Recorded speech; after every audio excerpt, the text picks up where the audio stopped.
You're listening to Skeptoid. I'm Brian Dunning from Skeptoid.com. Cupping for the cure. Today we're going to take a look at the practice of cupping, an alternative medicine scheme that involves placing suction cups on the skin. Cups, which are usually glass but can also be plastic, bamboo, or anything, are placed on the skin, usually on your back, and the air pressure is reduced in them either by pumps or by heating them and causing cooling contraction. The placement of the cups is usually made according to traditional acupuncture points. After a time, the cups are removed and bruises remain. Various maladies are said to have been cured or treated. Cupping has been growing in pop culture lately, with even Hollywood celebrities such as Gwyneth Paltrow, Jennifer Aniston, and others going out of their way to wear low-cut dresses on the red carpet to show off their cupping bruises. It's an alternative medicine treatment that's also a fashion statement. Cupping comes in a number of forms. Most popular today is fire cupping, where a cup, most often a glass bulb, is heated with a flame then pressed onto the person's back. As the hot air inside cools, the suction inside pulls blood to the surface and creates a bruise. Some cups have a valve to connect a suction pump. Wet cupping involves first making an incision so the suction then causes profuse bleeding, so it's basically a form of bloodletting. Somewhat stunningly, this is still practiced today. Cupping is almost always described as an ancient Chinese therapy. However, it appears to have evolved independently all around the world at various times.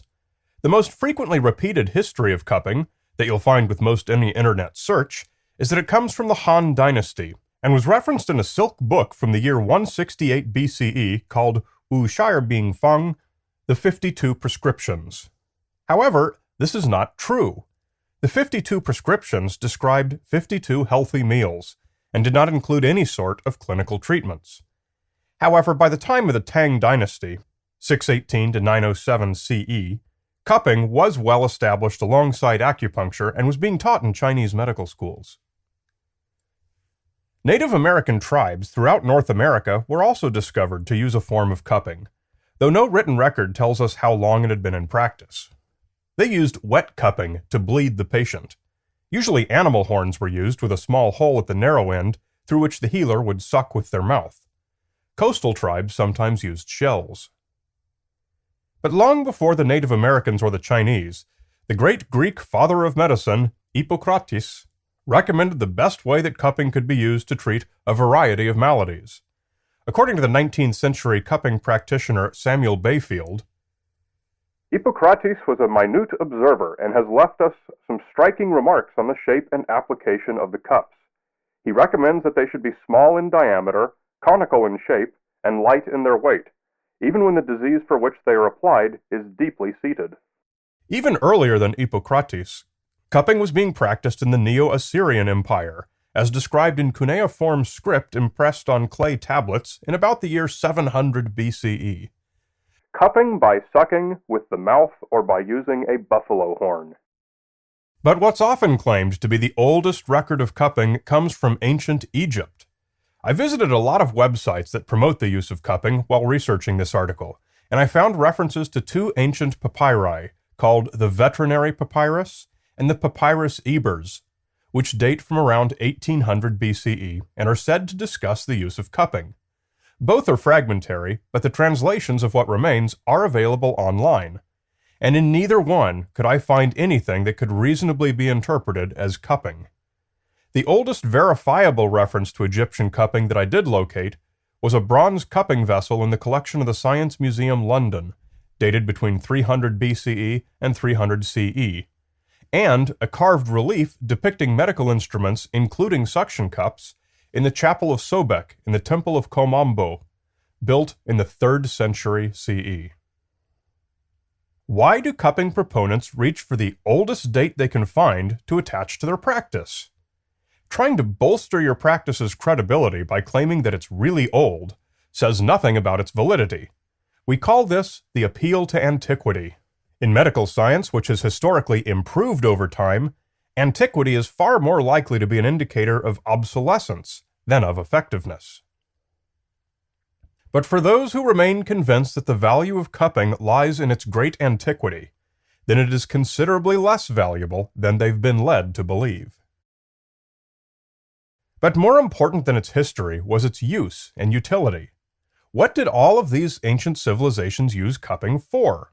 Well, basically, anything and everything. Virtually every description in the ancient texts indicates cupping as a treatment for different ailments. The Chinese version depended on acupuncture's theoretical meridians of qi, and the suction was believed to manipulate the body's alleged life force. The Native American version tended more toward sucking evil spirits out of the body. The Roman version was more pragmatic and was used for sucking out poisons or cleaning injuries. But all these cultures also used it for just about anything that someone wanted cured. This has not changed. Alternative medicine practitioners and acupuncturists who sell cupping today also lack a coherent description of its utility.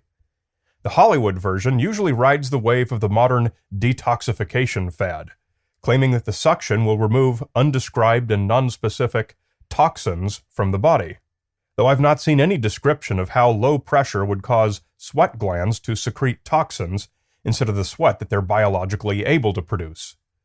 Humans are not poison dart frogs. We don't have toxin glands. The suction does rupture capillaries, which is what causes the bruising, but even this does not cause blood, or any alleged toxins, to actually leak through the skin. Red blood cells remain lodged in the skin, and as they die and go through autolysis and are metabolized by the body, go through a series of color changes: black, blue, green, yellow, as bruises do. This bruising is the only real physiological effect that fire cupping has, and so far as I could determine, bruising does not have any accompanying medical benefits. Evidently, it has some fashion value in Hollywood, but that's a bit outside of our scope here today. I searched and searched for any clinical trials of cupping as a treatment for any disease, but there simply aren't any. There's a large number of published articles in alternative medicine journals, nearly all from China, but none that come from any legitimate peer-reviewed medical journals. Part of the problem is that there is no specific condition that cupping is alleged to treat. Even the Chinese articles are all over the map. Herpes, muscle strain, meridian diagnosis, back pain, even the common cold. It's pretty hard to design a proper clinical trial when there's no specific claim of what the proposed treatment does. However, there's one very good reason that probably explains cupping's popularity in the modern world, despite its lack of any credible value. Modern cupping practitioners usually sell the service along with a massage, often both before and after the cupping procedure.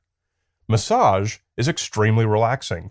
It feels great, and is a proven treatment for stress, anxiety, plus any number of muscular injuries and other pains. Moreover, massage actually has a mechanism by which it provides relief.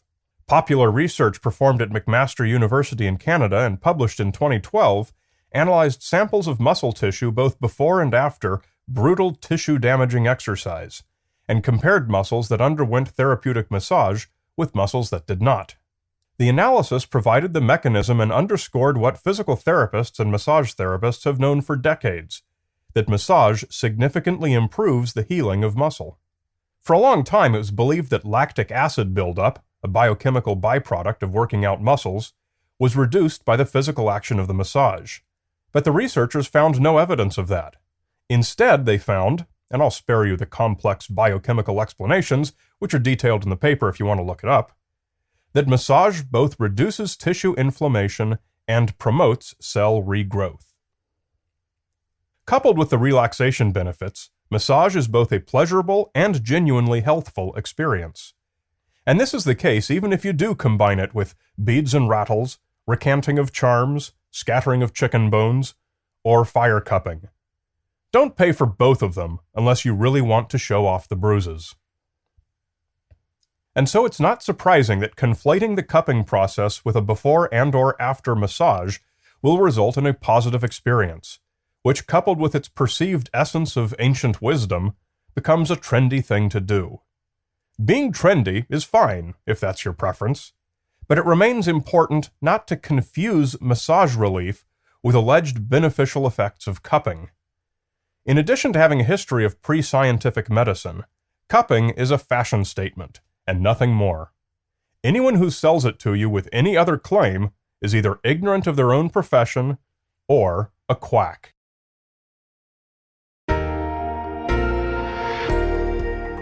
Writing and producing this show is not just a hobby, it's my full-time job. Just as you depend on a new show every week, I depend on your monthly micropayment. If you're not already a supporter, please come to Skeptoid.com and click on Support Skeptoid, and see just how quick and easy it is to make this a two-way street for both of us for many years to come. You're listening to Skeptoid. I'm Brian Dunning from Skeptoid.com.